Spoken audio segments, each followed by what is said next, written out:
Hey guys, Bernard here with Onstage Hair Extensions. We're going to go over a couple little tips and tricks and a hodgepodge of things that don't kind of fit in any other video. And one is the highlighted hair. I know we have an old-fashioned term on here called FR. When I was a kid, my mom would say, "Oh, you got your hair frosted." Yeah, so FR stands for frosted. Really, it just means at least two different colors there. So what I did was I took the samples, or what do you call this, swatches off the coloring, and I twisted them so you can see. This is probably one of the better ones to see. The swatch will have dark on one side and then light on the other, so it doesn't represent exactly what the weft or the strands look like. And each of these colors, they come in the wefts or the strands, or should I say, and the strands, but it's very blended throughout there. This is a weft wrapped around and around a piece of styrofoam, so you can kind of see that it's blended pretty well in all of these, and these are all of the blended colors that we have.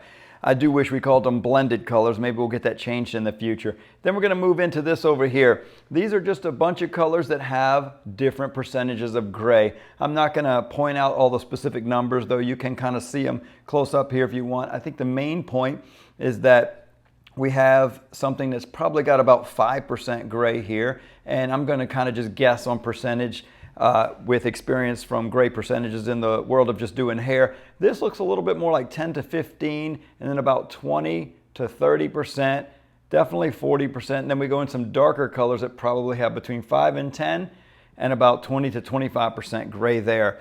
So it's really neat because this is 100% human gray hair in here. That's really cool. It's going to flow and feel a lot more like real hair because it is real hair. Most companies are using synthetic hair when they put their grays in.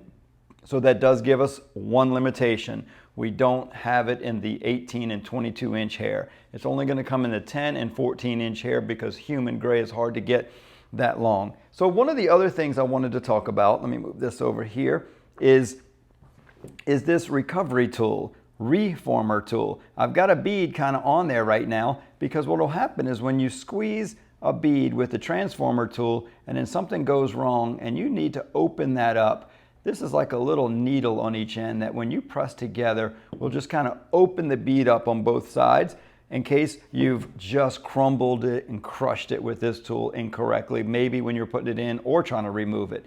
So if you'll notice on this tool, we've got the little S-curve, little crimp in there so that this bead ends up with a line across it. And we'll cut to a little close-up of that little line that goes directly across. And I crimped this one right on the green loop. Normally the client's hair would be there so that you could see a line across that bead. The goal is to get the line centered across there so that we know that you didn't squeeze that bead a little low, a little high, or maybe just squeeze one side of it, or you went too far in and squeezed it way over here where half the bead was inside the circle of this tool, because that circle is made to remove.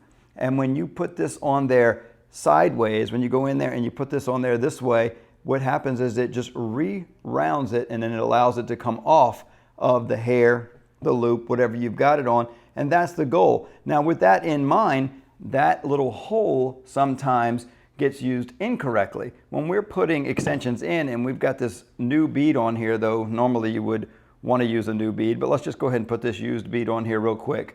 When you have hair in there and you go on to remove it and you go that way, some people are squeezing with the wrong part of the tool and cutting the client's hair or the extension hair. So we just want to make sure that when you're putting extensions in, using the tip of the tool only, and when you're taking them out, you're using one of these two holes only to re-round the bead. The other thing is that when we slide up to squeeze that bead, which is kind of hidden inside here, what's happening is, I'm going to show you the back side of this real quick. When you slide up to squeeze that bead, it's supposed to be right here. Some people are sliding up too far and crimping the actual pocket. And the pocket of the weft or the circle or pocket of the strand, when it's squeezed too many times, it's like a pair of pliers. There's a little crimp in there. There's a couple little sharp edges inside there that are cutting the pocket or cutting the client's hair. So some people are calling back and saying some hair is shedding. Most people are not calling and saying hair is shedding.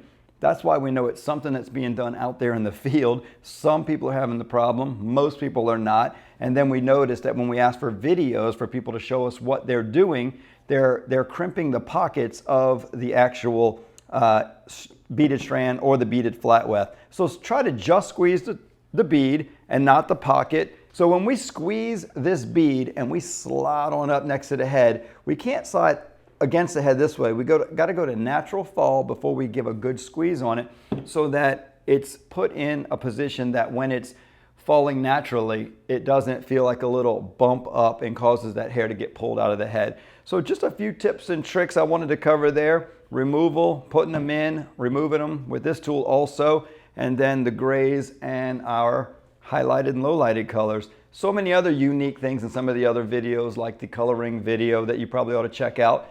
But I think that's all for now. Thanks for watching.